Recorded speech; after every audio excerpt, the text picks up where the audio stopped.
ارے اتنے پیسوں کی تو لوبا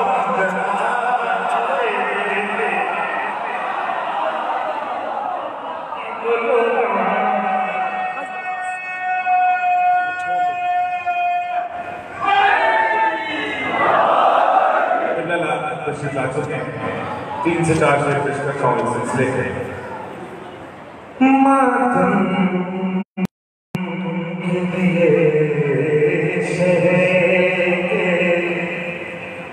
آزادار کھڑے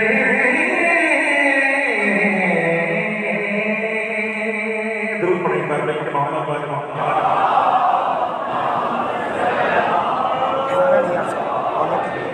ماتم کے لیے شہر آزادار کھڑے ہیں ماتم کے لیے شہر آزادار کھڑے ہیں اور معصوم دعائیں کو تیار کھڑے ہیں ماتم کے لیے شعر سننا شعر تمہارے لیے یہ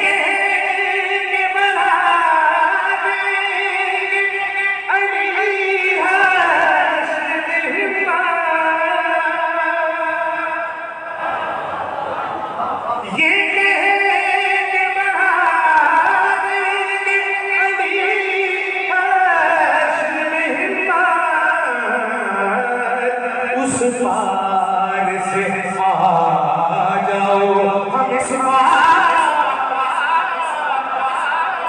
جاگو یار خدا کے لیے اس پار سے آ مل کے درود پڑھیں محمد والے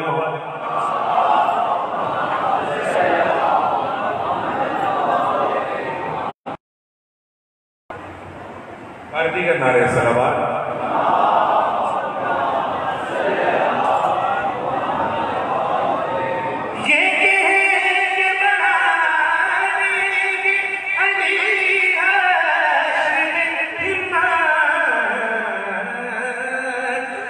پار سے آ جاؤ ہم اس پار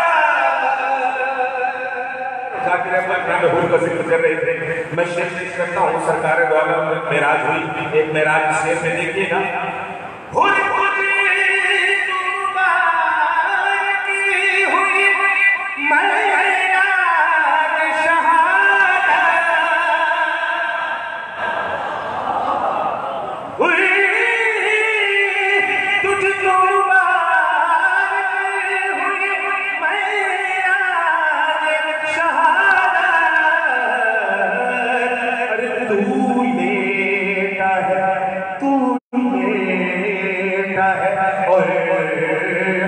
احمد مختار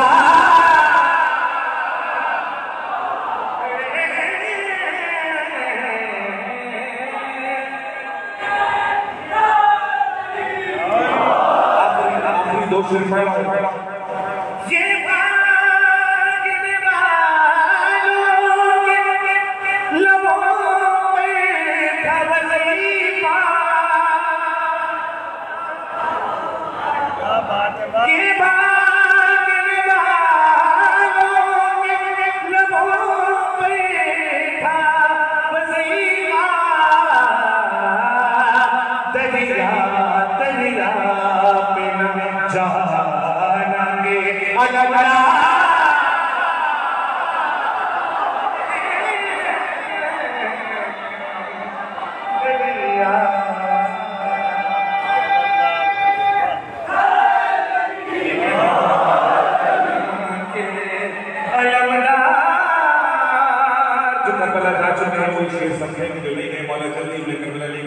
آخری شعر پڑھ رہا ہوں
بسم اللہ الرحمن الرحیم.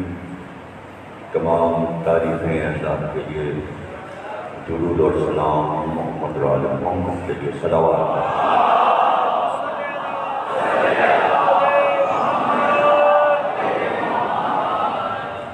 1442 ہجری کے شہر محرم کی دوسری تقریر آپ حضرات امام بارگاہ عظمین میں سماعت کرنا.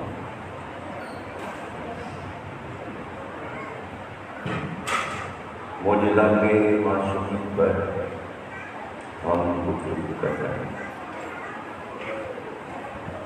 عرض کیا گیا کل تعارف کی تقریر میں کہ معجزہ انبیاء کی پہچان ہے، اور یہی سب سے بڑی پہچان ہے کہ وہ معجزہ دکھائیں. معجزے کے معنی ہیں خارق عادات، خیر الف رے با خارق، خارق عادات. عربی میں لکھیں گے خارق العادات، الف لام کا بھی اضافہ ہوگا. جب اردو میں لکھیں گے تو جو عربی کا الف لام ہوتا ہے وہ اردو میں زیر میں بدل جاتا ہے. خارق العادات، خارق خارق عادات کے مطلب یہ ہے تاکہ معجزے کو واضح کیا. فطرت اور کائنات میں اللہ نے جو کچھ بنایا ہے، خلق کیا ہے، وہ عادت کے مطابق کام کر رہا ہے. سورج کو روشنی کرنا ہے، اس کی عادت ہے، اسے طلوع ہونا ہے، اس کی منزلیں ہیں، 5 منزلوں سے گزرنا ہے. اس کو پہلے طلوع ہوگا، پھر عروج ہوگا، پھر نصف نہار پہ آئے گا، درمیان میں آ جائے گا، پھر وہاں سے زوال ہوگا، زوال کے بعد غروب ہوگا. یہ 5 منزلیں عادت ہے اس کی، 5 منزلوں سے گزرے گا. چاند کو نکلنا ہے، اس کی عادت ہے کہ آخری مہینوں میں چھپ جاتا ہے، پہلی تاریخ کو بارش نچی کی طرح نمودار ہوتا ہے، پھر دھیرے دھیرے بڑھتا ہے اور پھر 14 تاریخ کو مکمل ہو جاتا ہے. یہ سب اس کی عادت ہے، اسے کہتے ہیں عادت. دھوپ نکلے گی، سورج نکلے گا، سردیوں میں سردی پڑے گی، گرمیوں میں گرمی ہوگی، برسات میں بارش ہوگی. یہ سب آپ کب سے دیکھ رہے ہیں؟ یعنی عادت میں کوئی تبدیلی تو نہیں ہو رہی. سورج میں کوئی تبدیلی نہیں کی، چاند میں کوئی تبدیلی نہیں کی، ستاروں میں کوئی تبدیلی نہیں کی. چمک رہے ستارے آپ دیکھیں، ہوا چلتی ہے، کبھی چلتی ہے کبھی رک جاتی ہے. ہوا نے کوئی تبدیلی نہیں. ایسا تو کبھی نہیں ہوا کہ ہوا نے آپ سے کچھ باتیں کی ہوں. ایسا تو نہیں ہوا کہ سورج آپ سے کبھی محو کلام ہوا، وہاں جا رہا ہوتا ہے کیا ارادہ ہے، سورج پوچھ رہا ہے آپ سے، باتیں کر رہا ہے، یا آپ سورج سے وہ جواب دے رہے ہیں. وہ کیوں اپنی عادت بدلے؟ جس عادت پہ اللہ نے اسے پیدا کیا ہے اسی عادت بدلے گا نہیں. پتھر پتھر ہے وہ اپنی عادت پہ رہے گا، درخت اپنی عادت پہ رہے گا، جانور اپنی عادت پہ رہے گا. کبھی ایسا نہیں ہوا کہ جانور آپ سے بیٹھ کے دلچسپی کر رہا ہو. ایسا نہیں ہوگا کہ آپ کے پاس پرندے آئیں، جانور آئیں، لطیفے سنائیں، باتیں کریں اور اٹھ جائیں. وہ اسی طرح اپنی آوازوں میں جو ان کی آواز میں شور مچائیں گے اور چلے جائیں گے. نہ آپ کی سنیں گے، نہ آپ کی بات کا جواب دیں گے اور نہ آپ سے باتیں کریں گے اردو میں. کسی کی جو کی عادت ہے وہی کریں گے. اب سمجھے نا. اب کہیں گے خارق عادات، یعنی عادات تو ان سب کی یہ ہیں، لیکن اچانک ان میں سے کسی ایک کی کوئی عادت بدل جائے اسے کہیں گے خارق عادت بدل جائے. کیا ہوگا بھائی؟ سورج تو مغرب میں غروب ہو جاتا ہے، اچانک مغرب سے شروع ہو تو کہیں یہ کیا ہوگا؟ اسی کو معجزہ کہتے ہیں. یہ ہے معجزہ، اسے کہتے ہیں خارق عادت. یعنی جن عادات پہ وہ چل رہا ہے، کوئی بھی ہو، اللہ کا بنایا ہوا اس کی فطرت کی ایک دم فطرت بدل گئی. یہ معجزہ ہے. قرآن نے اسے واضح کیا کہ جب حضرت ابراہیم کو نمرود نے اپنے دربار میں گرفتار کر کے بلوایا اور شکایت ہوئی کہ بتوں کو توڑا ہے، تو وہ نمرود کے سامنے آ گئے. اب نمرود سے اور حضرت ابراہیم سے بحث ہونے لگی اور نمرود نے کہا کہ میں خدا ہوں. تو ابراہیم نے کہا کہ وہ خدا نہیں ہو سکتا، اس لیے کہ ہمارا خدا تو مارتا ہے اور کھلاتا ہے. تو اس نے کہا میں خود یہ قدرت رکھتا ہوں، میں مار بھی سکتا ہوں، میں کھلا بھی سکتا ہوں. تو جو قریب میں اس کا سب سے قریبی صحابی تھا، اس کو ایک بھوسا اس نے منہ پہ دیا. اب نمرود کا بھوسا آپ کیا سمجھتے ہیں؟ کوئی نمرود کوئی چھوٹا سا آدمی کوئی طاقتور آدمی، ایک بھوسے میں اس کا صحابی مر گیا. تو دیکھو میں نے موت دی تھی، میں خدا ہوں. اور جس کو پھانسی ہونی تھی اس کو کہا چھوڑ دو. کہا دیکھو اس کی موت تھی، میں نے اسے جلا دیا، میں بھی مارتا ہوں، میں بھی زندہ ہوں. تو قرآن کہتا ہے کہ حضرت ابراہیم نے فرمایا کہ میرا رب مشرق سے سورج نکالتا ہے، تو مغرب سے نکال کے دکھا. دیکھیں اس سے آپ کے سمجھ میں معجزہ فوراً آ جانا چاہیے.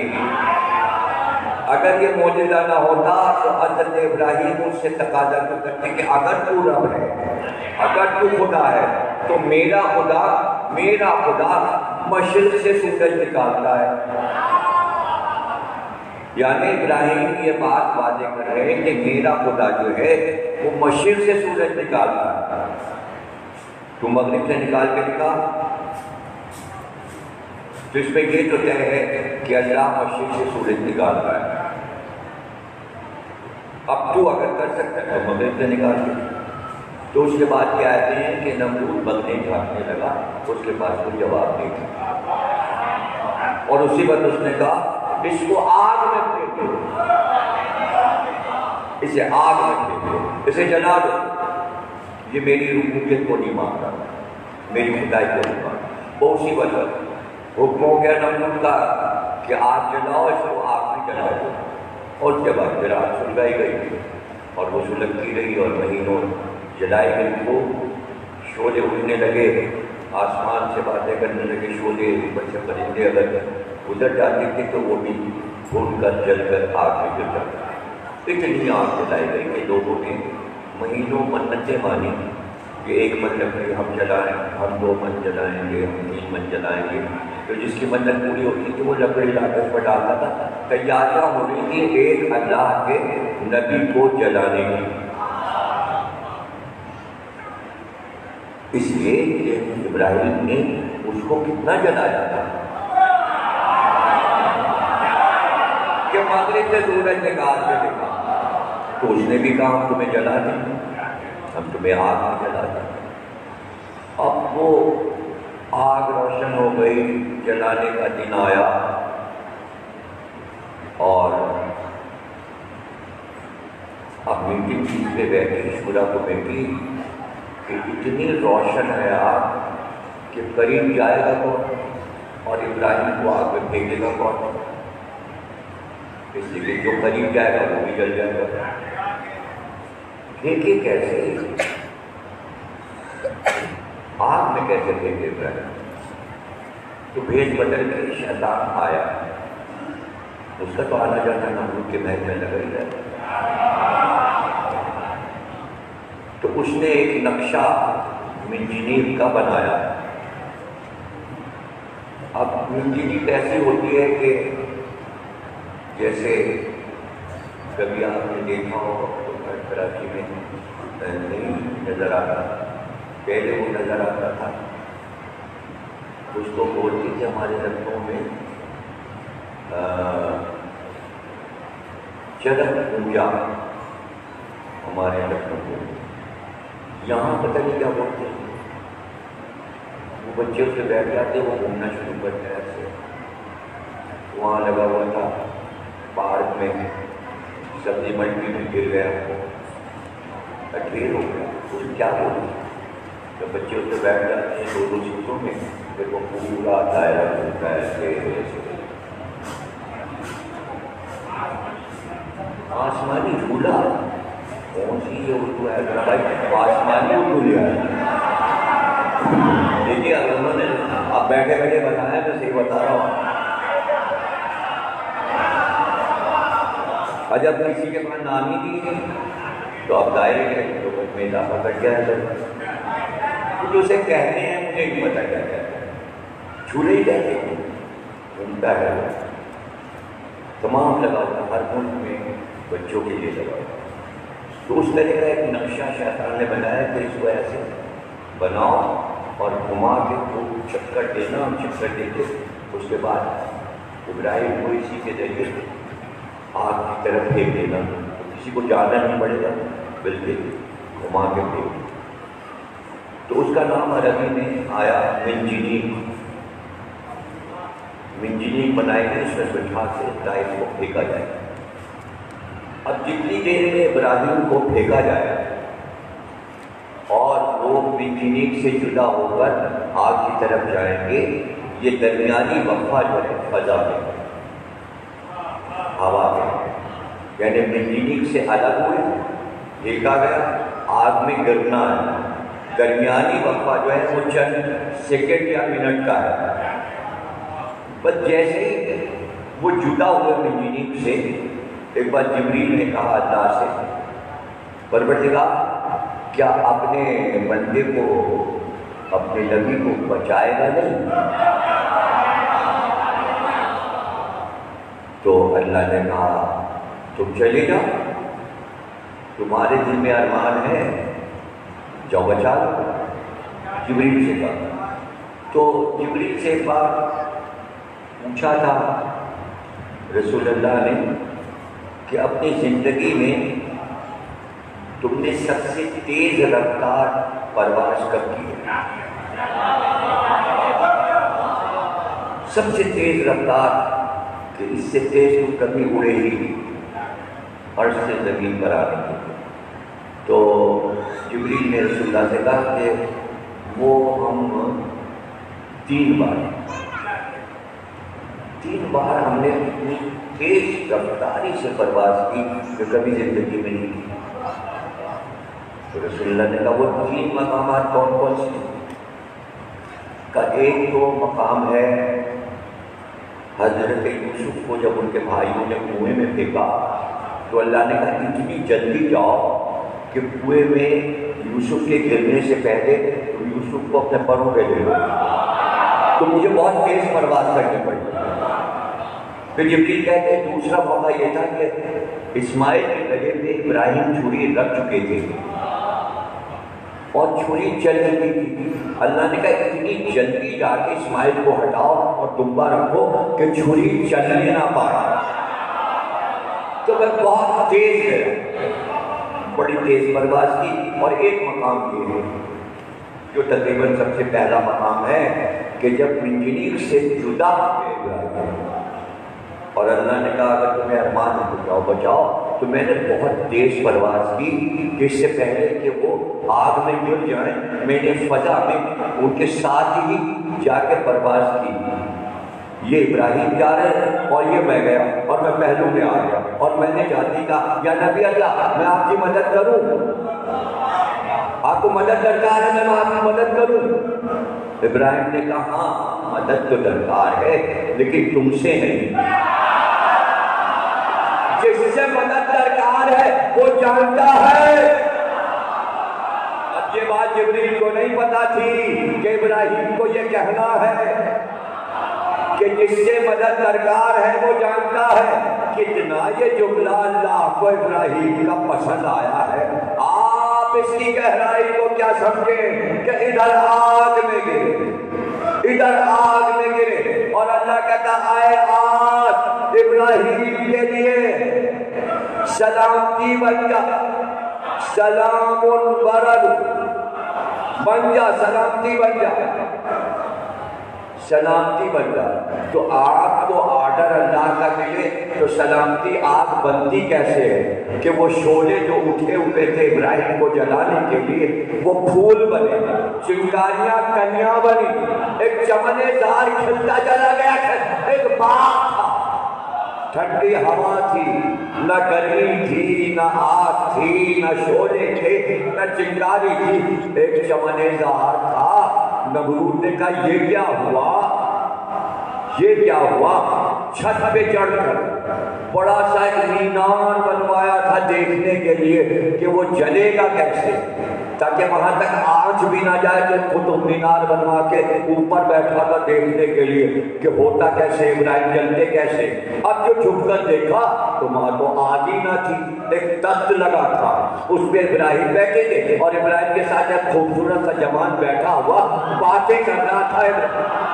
یہ بھی جوان وہ بھی جوان. پتہ نہیں کس سے باتیں کر رہے ہیں, ہو سکتا ہے کوئی ملک ہو, ملک ہو سکتا ہے. نہیں, یہ اللہ نے سمجھا دیا لا فتح الا, کوئی جوان نہیں ہے, کوئی جوان ہے ہی نہیں سوا علی کے. فتح, فتح کے معنی جوان. ایک ہے لفظ فتح, فے تے بڑی ہے فتح, یہ ہے سورہ فتح, لڑائی میں فتح جیتنا. تو قرآن میں بھی سورہ ہے سورہ فتح. اب تمہیں فتح نہیں, تمہاری بہت بڑی فتح ہو. صلح حدیبیہ کے بعد اللہ نے خبر دی یہ فتح ہے. اور ایک ہے فتح, فے تے چھوٹی, یہ چھوٹی, یہ پر چھوٹا, الف موسیٰ عیسیٰ کی طرح فتح. فے تے چھوٹی, یہ چھوٹا, یہ فتح, فتح. یہ لفظ کہاں ہے قرآن؟ موسیٰ نے جب کہا کہ میں بہت بڑا عالم ہوں, اللہ نے کہا نہیں, ایک اور عالم سے ملو. تو یہ نہیں کہا کہ عالم سے ملو, کہاں جاؤ وہاں تمہیں فتح یعنی جوان ملے گا. یہ فتح کا لفظ سورہ کہف میں آیا, فتح بمانی جوان. تو یہ لفظ علی کے لیے ہو گئے, لا فتح الا علی. کمبر جو تھے وہ ایک اسٹیٹ کے شہزادے تھے. ان کا باپ جو تھا وہ بادشاہ تھا افریقہ کے ملک میں, اور کمبر کی جو بہن تھی وہ فطرت تھی, دونوں کی سگے بھائی بہن. ظاہر ہے کہ راج دونوں کا تھا. جب والد کا انتقال ہوا ان کے تو چچا نے تخت سے قبضہ کر لی, حکومت کی, اور کہتا تھا جب تم جوان ہو جاؤ تو بھائی بہن تم حکومت تم لوگوں کو دے دیں گے. پھر آخر میں تقاضے کرتے رہے کمبل نام اس وقت نہیں تھا، ان کا نام کمبل اور فضا کا نام فضا نہیں تھا، ان کا نام میمونہ تھا۔ تو چچا جو تھا اس کا نام اشپوس تھا۔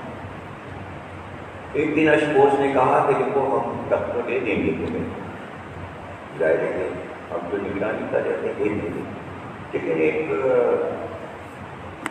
شخص ہے اس سے مجھے بہت دشمنی ہے، وہ عرب کے شہر مدینہ میں رہتا ہے، اس کا سر کاٹ لاؤ اب حکومت دے دیں گے۔ یہ تلوار لے کے پہنچے، ایک دم سویرا تھا،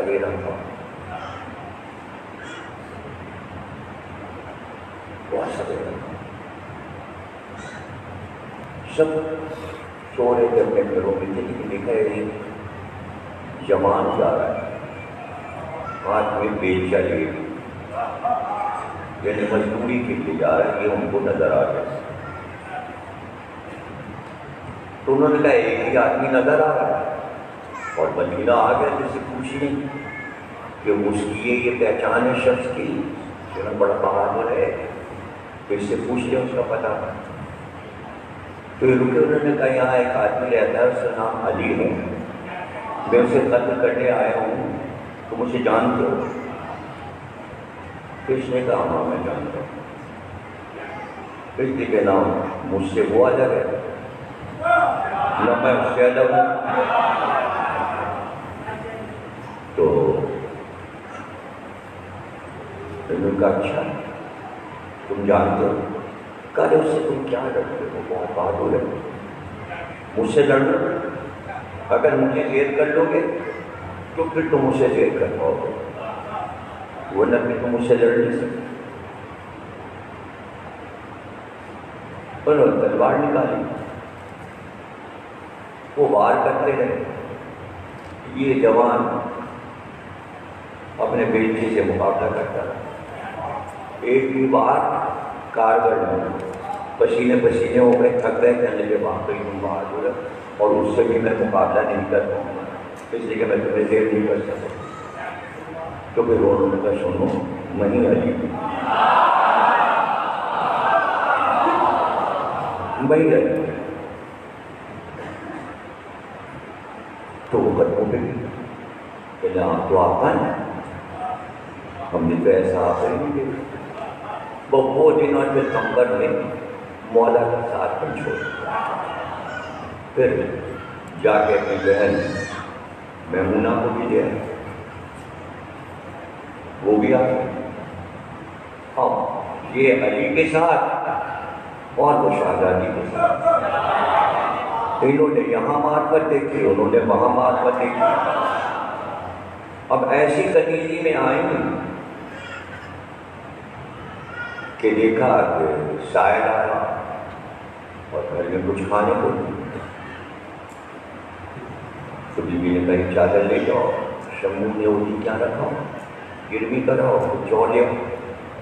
اب یہ روز دیکھتی ہیں، اب انہیں معرفت حاصل ہو گئی۔ اب چونکہ بادشاہ کی بیٹی تھی اور زمانے میں بادشاہوں کے یہاں شہزادوں اور شہزادیوں کو خالی علم بتایا جاتا تھا، تو ان کو بادشاہی خاندان ہونے کے سبب کیمیا گری، فلسفہ، منطق سب پڑھایا گیا۔ تو اس زمانے میں علوم رائج تھے، کیمیا گری کو انگریزی میں کیمسٹری کہتے ہیں، کیمسٹری پڑھی تھی، تو ان کو دھاتیں بنانا بھی آیا، تو انہوں نے سونا بنانا بھی سیکھا تھا، انہیں آتا تھا سونا بنانا، شاہی خاندان کی۔ تو ایک دن شمون کے یہاں چادر لے کر گئی، تو شمون نے کہا کہ میمونہ تو کہاں لوگوں کے یہاں پڑھی؟ ان کے یہاں ہمارے یہاں دولت ہے تو ہمارے یہاں آ جائے، وہ تو غریب لوگ ہیں، صرف چادر ان کی آتی ہے دل میں ہونے کے لیے، نے کہا تجھے کیا پتا وہ لوگ کتنے امیر ہیں؟ ارے میں اگر کہہ دوں تو تیرے گھر کی یہ دیوار چاندی کی ہو جائے، سونے کی ہو جائے۔ کہتے ہیں کہ بس کہا تھا،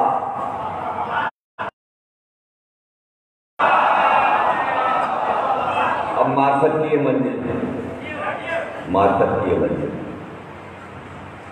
پیچھے آواز آئی، کیا کرتی ہے میمونہ؟ اب نہ کرنا ہے۔ مڑ کے دیکھا تو علی کہا اس سے کہہ دے کہ اپنی حیات کو دیوار بدل دے، دیوار ہو جائے۔ خود نہیں علی نے ایسا کیا، لیکن اس کے معجزے کو علی نے معجزہ رہنے دیا۔ کسی اور طریقے سے سمجھائیں گے، اس نے جو دیوار بنائی ہے وہ اس کی معرفت کی معراج ہے۔ علی نے وہ معراج اس سے چھینی نہیں۔ یہی تو ہمارے علی کا کمال ہے۔ ہاں گھر لایا، گھر لے آیا اس نے، تو اس نے بھی دیکھا کہ اب کیا کریں، تو ایک دن وہ بنانا لائی چاندی، چاندی بنا کے کیمیا گری کے ذریعے لے آئی، اور مولا سے کہا دیکھے میں نے چاندی بنائی ہے، اسے بازار میں بیچیے، ہمارے بچوں کے لیے روزانہ کا انتظام ہو جائے گا کھانے پینے کا حسن اور حسین کے لیے۔ تو آپ نے کہا کہ یہ چاندی کیوں نے بنا دی؟ کہا میں نے بنا۔ آپ نے اسے دیکھا اور کہا کہ اگر اس میں تھوڑا سا شورا ڈال لیں، فلاں تیزاب ڈالتی تو یہ اور چمکدار چاندی بنتی، خالص چاندی بنتی، تھوڑی سی کمی رہ گئی۔ اس نے کہا آپ کو بھی چاندی بنانی آتی ہے؟ کہ صرف مجھے نہیں، یہ دونوں بچے حسن اور حسین کو بھی چاندی ہے۔ اور ایک بار کہا چلا میمونہ نیچے تو دیکھ، اب جو دیکھا تو میمونہ کے قدموں میں ایک چاندی کا دریا بہہ رہا، کہیں اپنی چاندی اس میں ڈال دے، ہمارے قدموں میں سونے اور چاندی کے دریا بہتے ہیں۔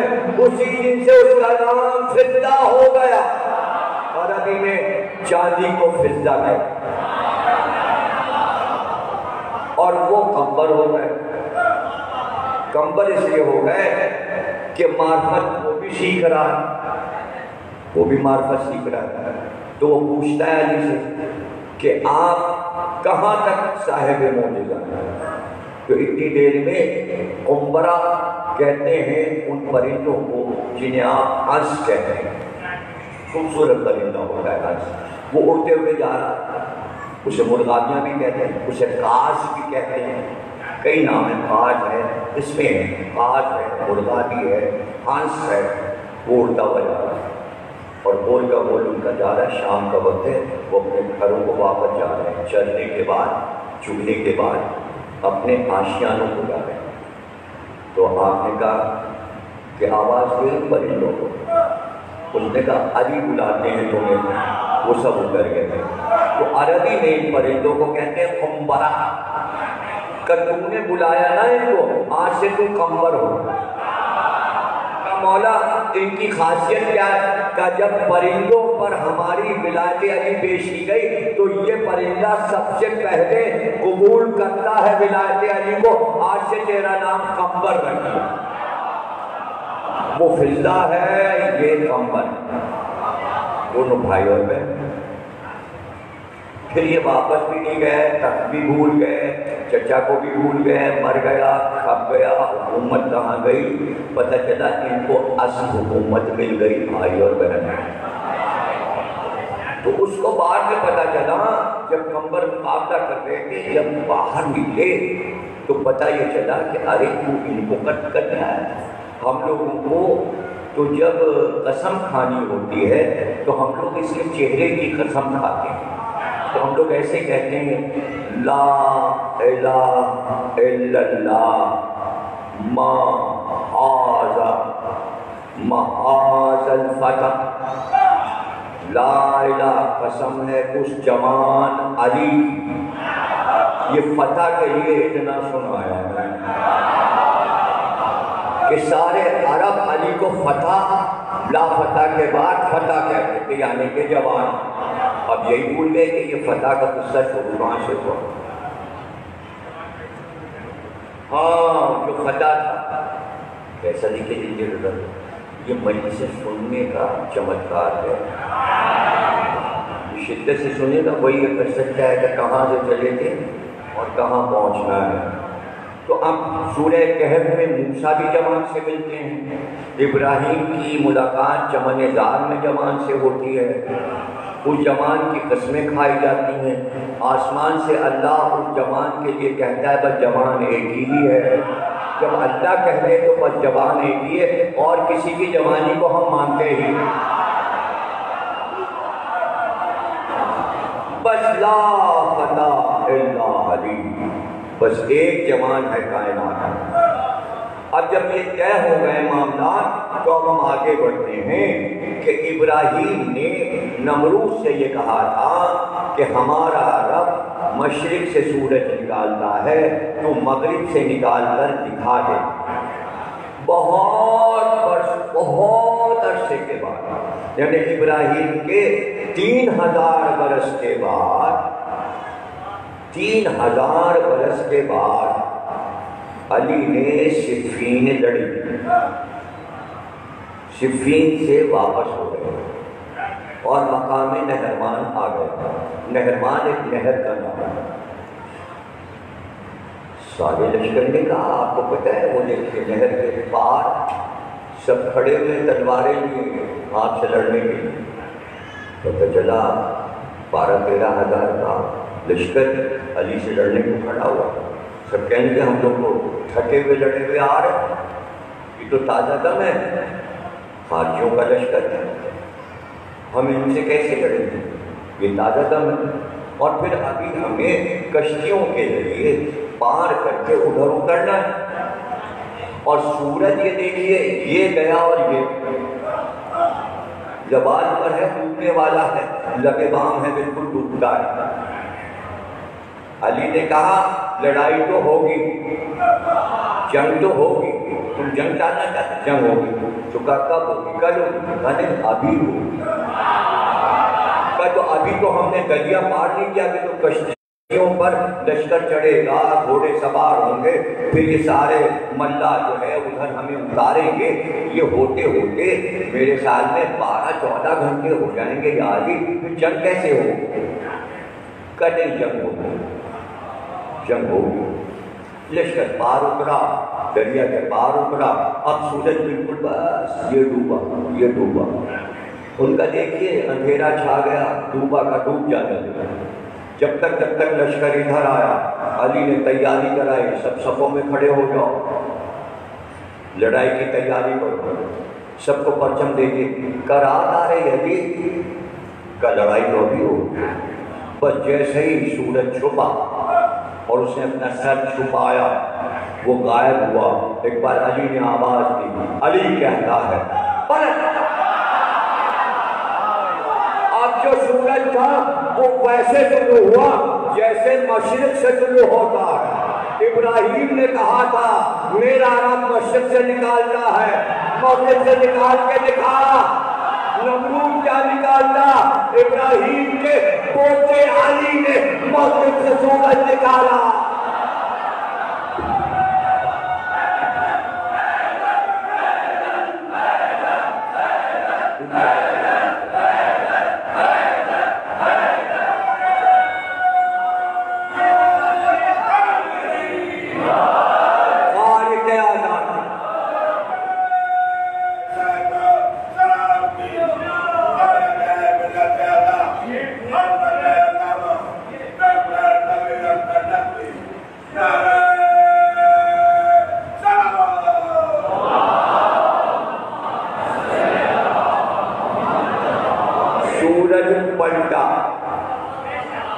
میں نے اس جگہ کی اجازت دی.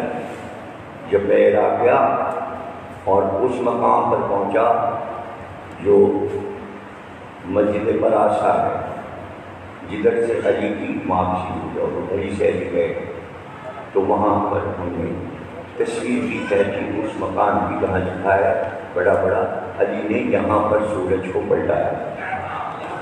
ایک تو خیبر میں سورج پلٹا تھا، تو رسول اللہ کے حکم سے رسول اللہ نے کہا تھا علی سورج سے کہو پلٹے، جب علی کے زانوں پر رسول اللہ کا سر، اور ایک یہ ہے کہ علی نے نہروان میں، اور ایک اور مقام ہے 3 بار علی نے سورج کو پلٹایا، اور وہ بھی واقعہ ہے کہ جہاں رسول اللہ نے کہا جاؤ علی یہ پڑھو آفتاب تم سے باتیں کرے گا، علی نے آفتاب سے باتیں کی، خارق عادت، یعنی علی کے لیے کائنات اور فطرت کی ہر شے اپنی عادت کو بدل دیتی ہے۔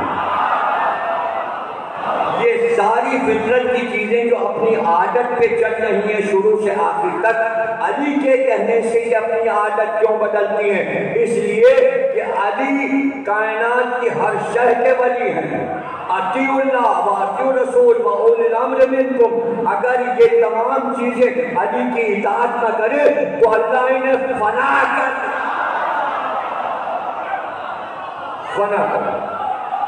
دیکھیں، اگر انسان علی کی اطاعت نہیں کرے گا تو اسے تو جہنم میں ڈالا جائے گا۔ سورج تو خود ہی چل رہا ہے، اسے جہنم میں کیا ڈالنا؟ اگر وہ اطاعت نہ کرے تو اللہ اسے فنا کر، اس لیے کہ یہ تمام چیزیں ہم نے بنائی ہیں ان کی محبت میں۔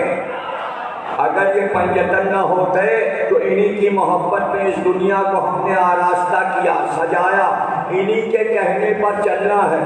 تو اب یہ نہیں دیکھنا کہ معجزہ ہوتا کیسے ہے، بلکہ یہ کہیے کہ ان کے کہنے سے کوئی شے باہر نہیں ہے، یہ جو بھی کہیں وہی ہر شخص کو کرنا پڑے گا۔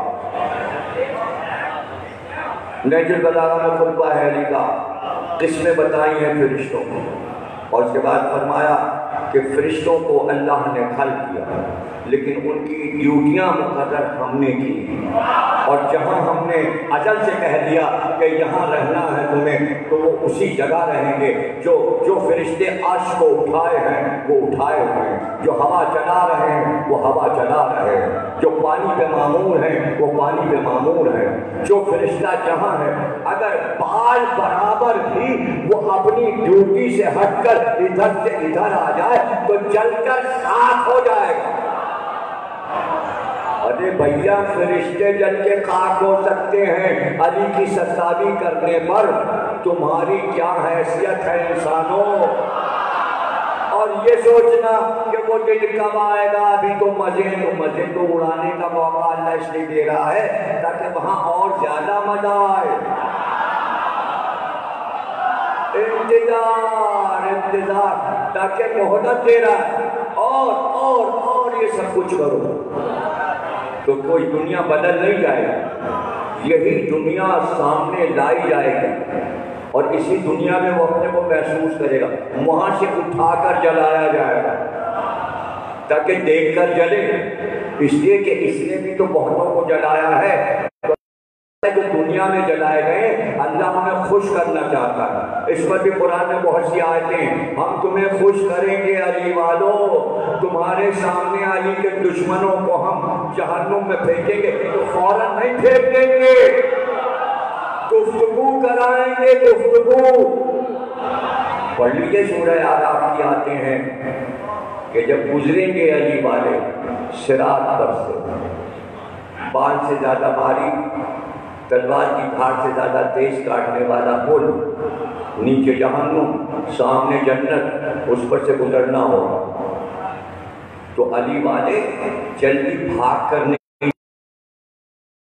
آہستہ آہستہ چلتے ہیں، جیسے آگ کا ماتم کرتے ہیں، دوڑ کے تھوڑی جاتے ہیں، دوڑ کے جائیں تو پتہ چلے ڈر رہے ہیں آگ سے، نہیں، آہستہ آہستہ چلتے ہیں ماتم کرتے ہوئے، ویسے پورے صراط میں اطمینان سے چلیں گے۔ تو دشمنان علی جو جہنم میں جل رہے ہوں وہ پکار کے کہیں گے اے علی والو جانے میں جلدی نہ کرو، اس لیے کہ تمہارا نور جب ہمارے اوپر پڑتا ہے تو ذرا سی ہم ٹھنڈک محسوس کرتے ہیں، بڑی تیز آگ ہے، ذرا ٹھہر جاؤ، ہم ذرا سا تم سے ٹھنڈک تو لے لیں، ٹھنڈک تو لے لیں۔ تو آپ کو پتہ ہے جب وہ کہیں گے اے علی والو ٹھہر ٹھہر کے چلو تاکہ تمہارے نور کی ٹھنڈک ہم پہ پڑتی رہے. آگ بہت تیز ہے جس میں ہم جلائے جا رہے ہیں, تو جہنم چیخ کر کہے گا علی والو جلدی گزرو, میری آگ بجھی جا رہی ہے, جلدی جاؤ, تمہارے نور سے ہماری آگ. ارے ہمارا نور آگ بجھا دیتا ہے, نہیں ہمارا نور جہنم بجھا دیتا ہے. تو دنیا کا جہنم ہمارے سامنے کیا ہے, اور دنیا کے جہنمی ہمارے سامنے کیا ہے. نور میں ٹھنڈک ہے, ذکر علی میں ٹھنڈک ہے, وہ چاند والی ٹھنڈک ہے. تو سب صاحب معجزہ چاہے حضرت ابراہیم ہو یا حضرت ابراہیم کی نسل میں محمد اور علی ہو, تو ہم آپ کو یہ معصومین کے معجزات سناتے جائیں گے. ان کے لیے معجزہ دکھا دینا کوئی کمال نہیں ہے, یہ خود معجزہ, یہ مجسم معجزہ, یہ کہیں بھی ہو معجزہ. اور ایسے بہت سے معجزے موجود ہیں تاریخ میں کہ ان کی ذات, ان کے ہاتھ معجزہ, ان کے پیر معجزہ, ان کے سینے میں جو طاقت ہے وہ معجزہ, ان کے منہ سے جو لفظ نکل جائے معجزہ. جو کہتے ہیں وہ جملہ تاریخ بن جاتا ہے. یہ بولے ہیں تو دنیا میں لغت بنی, یہ بولے تو فلسفہ بنا, یہ بولے تو علم کلام بنا, یہ بولے تو تفسیر قرآن کا علم بنا, یہ بولے تو علم حدیث بولا, علم حدیث بنا. یہ بولتے ہیں تو علوم کے جواہر لٹتے ہیں. قافلہ آگے گئے گھوڑ کا, اور آتے اس نے کہا زبانیں نکلی ہوئی, وزن رسول پیاس ہمارے ڈالے, پانی کی تلاش کے پانی کہا عباس پانی پلا دو. تو یہاں پر ایک جملہ لکھا ہے اس میں کہ چھوٹی چھوٹی مشقیں اونٹ پہ لگی تھی, چھوٹی مشقیں, تو اس میں بھی پانی بھرا. بڑی بڑی مشقیں تھیں, اس میں بھی پانی بھرا. تو اب اڑ کے لشکر کا آدمی جو کہ یزید کا بڑا تھا وہ بیان کر رہے ہیں, کہتے ہیں بہت پیاسا تھا, اور جتنے لوگ بھی تھے سب مشقوں کی طرف بھاگ گئے جو اونٹ پہ مشقیں لے لی تھی. اور امام حسین السلام نے کرسی پہ تشریف فرما, اور آپ نے کہا رضا سے پانی پلاؤ. تو جو اونٹ پہ مشقیں تھیں چھوٹی چھوٹی مشقیں جس میں تھوڑا پانی آیا, تو وہ مشقیں لٹکی ہوئی تھی. جب وہ کہتا ہے میں بھاگا, اور ایک مشق کا دہانا میں نے اپنے منہ کی طرف لگا لیا پانی پینے. تو کہتے ہیں وہاں سے امام حسین نے مجھے مخاطب کیا اور کہا کہ رابعہ کا جو بند بنا ہے منہ پر چشمہ وہ تو کھول لے. تو میری سمجھ میں نہیں آیا کہ حسین کیا کہہ رہا ہے. 5 بجے جب میں نے پانی پی لیا تو مجھے لوگوں نے بتایا مجھے نہیں پتا عرب میں چھوٹی مشقوں کو رابعہ کہتے ہیں. حسین کہہ رہے تھے رابعہ کا تسمہ کھول لے, رابعہ کا تسمہ کھول لے, پھر منہ میں لگا. تو وہ اتنا پاگل ہو رہا تھا پیاس میں کہ بغیر چشمہ کھولے منہ میں بس اس نے مشق کو لگا دیا تھا. تو وہ کہتا ہے کہ میں پھر بھی نہیں سمجھا کہ حسین کیا کہہ رہے ہیں. ان کی فصیح اور بلیغ عربی میرے سمجھ میں نہیں آئی کہ رابعہ یعنی کہ مشق کا دہانا کھول لے. تو کہتا ہے کہ حسین جب میری سمجھ میں کچھ نہ آیا تو کہتا ہے حسین کرسی سے کھول ناکے کے قریب آیا. پھر آپ نے اس مشق کا تسمہ کھولا اور کھول کر میرے منہ میں وہ دہانا مشق کا لگایا اور میں پانی پینے لگا. حسین پانی پلا رہے تھے, میں پانی پی رہا تھا. بس یہ بتانا تھا، زبان اور نفس تو الگ بات ہے، لیکن ایسا کریم کہ خود اٹھ گئے، سب انسان انتظام میں لگے تھے، پانی پلا رہے تھے، اور بار بار امام حسین کہہ رہے تھے تشت میں پانی بھرو، مشکوں سے تشت میں ڈالو، اور اس تشت کو تمام ان کے پھولوں کے سامنے رکھو، مشکوں کے دہانے ان کے لیے کھول دو، بس مسلسل یہ پانی پیتے جائیں، اور جب تک کہ یہ خود اپنا چٹو ہٹا نہ لے مشق کا دہانا بند نہیں کرنا، تم نے روکنا پانی، یہ جب سیر ہو جائیں خود ہٹ جائیں۔ اور پھر کہا کہ جو دشت بھرے جا رہے ہیں جانوروں کو پانی پینے دینا، جب جانور خود اپنے منہ پانی سے اٹھا لیں تب دشت ہٹانا۔ اور یارے ایسا بھی کوئی کریم زمانے میں اس طرح بھی کوئی اپنی سخاوت اور کرامت دکھاتا ہے؟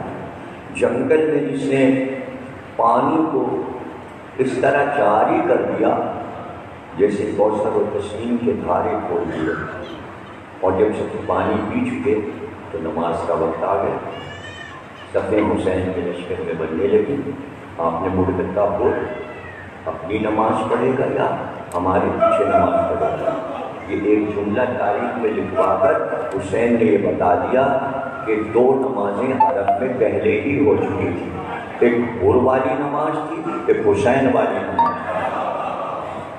اتنا ضروری نہیں ہے جملہ، ورنہ لوگ یہ سمجھتے رہتے ایک ہی نماز ہے، مسجد نبوی میں ایک ہی نماز ہوگی، یہ تلاش کریں گے مسجد نبوی میں دو نمازیں ہوگی، ایک حکومت پڑھاتی تھی، ایک نماز علی پڑھاتا تھا۔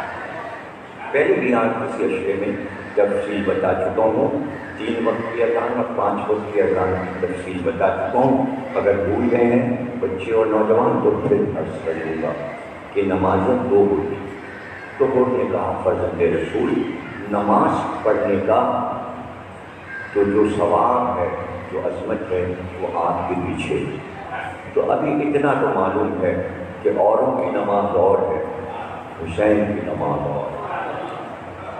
نماز تو ایک عمل کا نام ہے، اس سے لوگ فائدہ اٹھاتے ہیں، اس لفظ سے فائدہ اٹھاتے ہیں، ورنہ ہر ایک کا عمل برابر تھوڑی ہے، ہر ایک کا عمل برابر نہیں ہے۔ نمازیں پڑھ لیجیے آپ سب کی لکھی ہوئی تو وہ برابر تھوڑی ہو جائے گا۔ ابھی آج ہی میں واٹس ایپ پہ دیکھ رہا تھا ایک کتاب، تو اس میں نے دیکھا کہ لاؤ دیکھیں گے نماز میں کیا کیا شرط حاصل ہے۔ تو انہوں نے کہا میں تو نماز پڑھاتا تھا لیکن جو اصل میں اندر تیار کر لیتا تھا لشکر کو کہاں کہاں لڑوانا ہے، تو میں نماز کے درمیان میں سارے میدان جنگ کے پروگرام بنا دیتا تھا، اور جب میں مغرب عشاء پڑھاتا تھا تو بحرین کا جو بیت المال تھا تو میں یہ سوچتا تھا کہ اس کو دینا ہے، یہ میں نماز پڑھتے میں حساب کتاب کر لیتا تھا۔ اور روزہ میں نے پڑھا تو روزہ ایسا تھا کہ صبح 7 بجے ملنے کے آدمی تو کھانا کھا رہے ہیں، ان کا رمضان ہے آپ کھانا کھا رہے ہیں، تو میں پاگل ہوں سحری کھا رہا ہوں، کہ سحری تو 4 بجے ہوتی ہے، 7 بجے پہنچی تو کہنے میرا روزہ یہیں سے شروع ہوتا ہے۔ تو وہ جو بھی ایجاد کرنے کو چیز ایجاد کرنے کو جو قوم چلائے کیا ہوگا، یہ ہوتا ہے جو بھی قوم دیکھتی ہے حکومت حکمران کو کرتے تھے تو تھوڑے بہت جب متاثر کر لیتے ہیں نا، تو جہاں یہ نماز روزے کا عالم ہے، کتاب شکین و مانی نیٹ پہ موجود ہے، نام میں بتا دوں گا آپ سرچ کر لیجیے اور یہ سب پڑھ لیجیے، اور اس کے علاوہ بھی بہت کچھ پڑھ لیجیے۔ تو یہ عمل اگر کرنے کی نماز ہے قابل احترام ہے، لفظ قابل احترام یا عمل قابل احترام۔ اب یہاں پہ سمجھ لو کتنا قابل احترام ہے کہ حسین کہہ رہے ہیں میرے پیچھے پڑے گا یا اپنی پڑے گا۔ اس نے کہا جو بات آپ کے پیچھے پڑھنے میں، آپ کی نماز پڑھنے میں، وہ مجھے اپنی، تو پتہ چلا حکومت کی نماز اور تھی، امامت کی نماز اور۔ اب آپ اگر دو کی بات کرتے ہیں، یہ موضوع مجھے نہیں چھیڑنا لیکن میں بیچ میں ایسی چیزیں سمجھا دیتا ہوں تاکہ کان میں پڑی رہے، کہ اگر آپ یہ نہیں سمجھے تو یوں سمجھ لیجیے کہ دو تو بہت بہت بہت بہت اچھا ہے کہ دو، کہ ایک امامت کی اور ایک حکومت کی، غنیمت ہے ابھی کہ دو نمازیں، ہائے اگر آپ پہنچ جاتے ہیں تو دانت پہ دانت دیتے ہوں گے، ارے اب تو اتنے طریقے کی ہیں، کم از کم 4 تو رجسٹرڈ شدہ ہیں، حنفی نماز اور ہے، حنبلی اور ہے، شافعی اور ہے، مالکی اور ہے، الگ الگ ہیں، الگ الگ ہیں، الگ الگ ہیں، الگ الگ ہیں، چونکہ طریقوں میں فرق ہے، اذان میں فرق ہے، نماز کے اوقات میں فرق ہے، اذان کے اوقات میں فرق ہے، بس یہ کہیے کہ سب کے پاس نماز ہے۔ اسی لیے تو ابو ہریرہ نے جب نماز پڑھی حضرت علی کے پیچھے تو کہا رسول کے زمانے کی نماز یاد آ گئی، پتہ چلا امام جو نماز پڑھا رہا ہے وہ والی ہے جو رسول اللہ والی ہے، اور اس کے علاوہ کوئی اور بھی نماز ہے، نماز کا مزہ تو جب ہی آئے گا جو رسول اللہ والی ہے جب وہ مہدی آ جائیں گے۔ ارے بھائی بہت خوش قسمت ہیں عیسیٰ کہ وہ والی نماز پڑھیں گے جو رسول اللہ مسجد نبوی میں پڑھا۔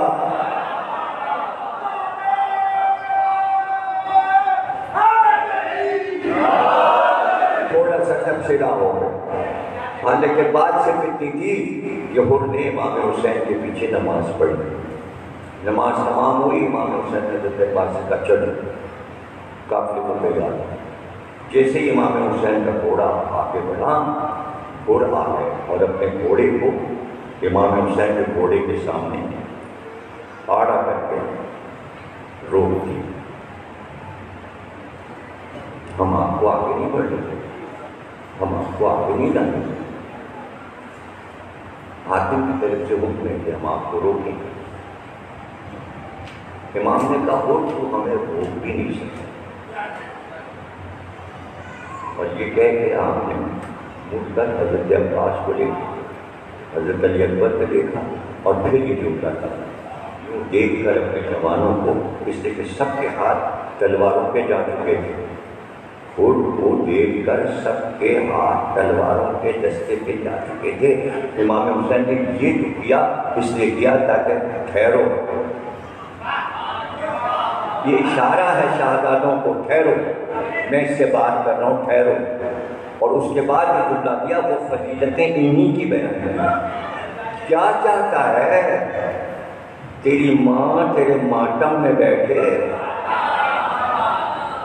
یہ شہزادوں کی طرف ہے، مطلب یہ کہ اگر ابھی آگے بڑھیں گے تو تیرے ٹکڑے کر دیں گے، کہ تیری ماں تیری لاش پہ بیٹھ کے روئے گی، وائے ہو کیا ارادہ ہے تیرا، کیا چاہتا ہے تیری ماں تیرے ماتم میں بیٹھے۔ سردار ہے لشکر کا، کہتا آپ نے بھرے مجمع میں میری ماں کا نام لیا، لیکن واہ کیا کہنا آپ کی والدہ گرامی کا، وہ تو سیدہ نساء العالمین ہیں۔ اب حر کا یہ جملہ امت کو ہمیشہ رٹا رہنا چاہیے کہ حر نے کہا کہ اگر ایک لفظ بھی ان کے لیے نکل جائے تو زبان جل کر خاک ہو جائے۔ یزید کا سپاہی ہے، وہ بھی جانتا ہے کہ سیدہ کو کچھ کہا جائے گا تو زبان جل کے خاک ہو جائے گی، اور لوگ دیکھیں گے زبان کو جلتے خاک ہوتے دیکھیں گے، اس لیے کہ یہ منزل ایسی ہے۔ لیکن جب اس نے معرفت بیان کی بیوی کی تو اسی وقت اس کے دل میں وہ مودت کی لہر آئی، روشنی آئی، دماغ روشن ہوا، دل منور ہوا، بس اب راستے پر جا تو رہا ہے، لیکن جانے کیا سوچ رہا ہے۔ شہزادی کی عظمت بیان کرنے میں یہی کمال ہے کہ ادھر بیان کیا کسی نے، مشرک بھی ہو تو کلمہ گو ہو جاتا ہے، کلمہ گو بھی ہو تو صاحب ایمان ہو جاتا ہے، وہ معرفت ہو شہزادی کی، ورنہ پھر ساری زندگی انسان منافق ہی رہتا ہے، نفاق میں ہی مر جاتا ہے اور پھر جہنم کا سفر کرتا ہے۔ اور جب عاشور کی رات آئی تو سو نہیں رہا، ٹہل رہا، ادھر آفتاب طلوع ہوا اور ادھر اس کے ایمان کا آفتاب دل میں طلوع ہوا۔ بیٹے نے کہا سو ہی نہیں رہا، کہا سوتے کیا، فیصلہ کر رہا، جاگ نمبر 7 بھی رہا تھا، جاگ کوئی بھی رہا۔ وہ صبح اٹھا تو کافر اٹھا، یہ اٹھا صبح تو مومن۔ کیا ارادہ ہے؟ کا ارادہ یہ ہے کہ جنت تو ادھر ہے، اگر چلنا ہے تو چلو، ہم کو جا رہے ہیں۔ جب بھور چلا تو بھائی بھی چلا، بیٹا بھی چلا، غلام بھی چلا، اور جب سرحد حسینی میں داخل ہوا جہاں سے خیام شروع ہو رہے تھے تو نالین اتار دی، امامہ اتار دیا کہ اس امامے سے میرے ہاتھ باندھ دو، میرا رومال لے کر میرے منہ پر پردہ کر دو، میں چہرہ دکھانے کے قابل نہیں ہوں، میں جاؤں گا تو خادموں کی طرح مجرم بن کر حسین کے سامنے جاؤں گا۔ اور جب اس طرح پہنچا، حسین نے کہا تو برے ہے، یہ کیا حالت بنائی ہے، ہٹا چہرے سے رومال ہٹا، یہ ہاتھ کیوں مار رہی ہے؟ کہا میں معافی چاہتا ہوں، میں معافی چاہتا ہوں، میں نے خطا کی۔ ایک بار خوشخبری بشارت کا حر، ہم نے تجھے معاف کیا، ہم نے تجھے معاف کیا، میرے بھائی حسن نے معاف کیا، میرے بابا علی نے معاف کیا، میری ماں شہزادی فاطمہ زہرا نے معاف کیا، میرے نانا نے معاف کیا، میرے اللہ نے تجھے معاف کیا۔ کتنی ڈگریاں ان کو مل گئیں؟ ابھی تو ادھر تھا، بس آیا اور علیہ السلام ہو گیا، ابھی آیا اور ابھی علیہ السلام ہو گیا۔ علیہ السلام کیسے ہو گیا؟ محبت زہرا رکھ، اب حور علیہ السلام، کربلا کے شہداء کو علیہ السلام کہتے ہیں، تو پھر ان کے اماموں کو کیا کہتے ہیں؟ سلام اللہ علیہ، سلام اور اس کے سورہ قدر میں سلام۔ ایک بار شور تھا، انصارِ حسینی گلے مل کر حر کو مبارکباد دینے لگی، جہنم سے جنت کی طرف آ گئے۔ جب شور ہوا، شہزادی نے جناب فضہ سے کہا، حضرت زینب نے، کون آئے؟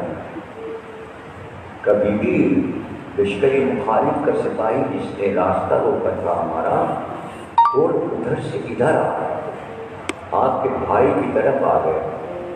کا فضا ذرا اس کو درے خیمہ پر ان کو بلا، مجھے بات کرنا ہے۔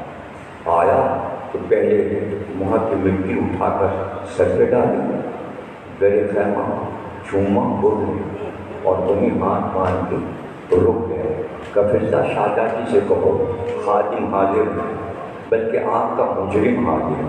ایک بار شہزادی نے آواز دی، بول یہ تو بتا، تو لشکر مخالف میں تھا، تو میرے بابا اور میرے بھائی کا دشمن تھا، یہ بتا تو ادھر کیسے آ گیا، تیرے دل میں کیا بات آ گئی؟